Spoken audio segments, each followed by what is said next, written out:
I came to Maine in January of 1993 because they offered me a job, a really good job, split between what's now the Climate Change Institute and the Department of Anthropology. Those are two really great units, and I've stayed because I've had outstanding colleagues and a really good place to work. I work on various aspects of archaeology on the west coast of South America, mainly in Peru.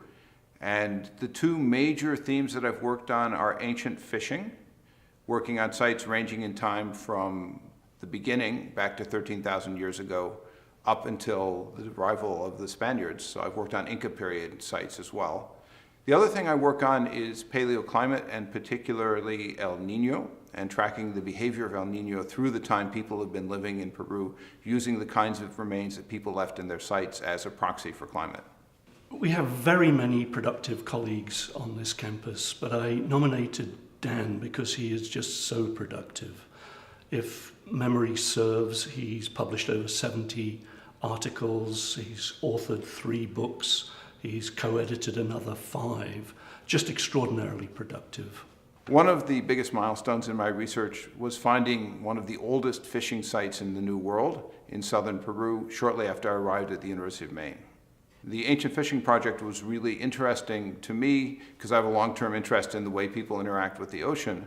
But beyond that, there were questions about what was the lifestyle of the first Americans, the first people to migrate out of Asia through the Bering Strait and then down to the Americas. Did they use marine resources? Did they follow the coast, which would seem to be an earlier or an easier way to come? Or did they come through the interior, hunting large animals only, and only later come down to start using seafood as a second choice resource? And that was the old idea, and with the work that I've done and others, we've been able to show that, in fact, fishing was part of their lifestyle from the very beginning, and a very productive one.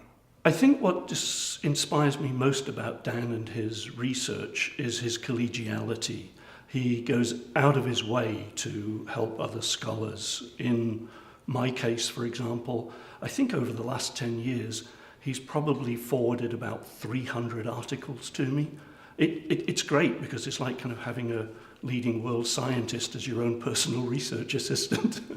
Maine has been really critical in my professional life because of the interdisciplinary opportunities here at the university.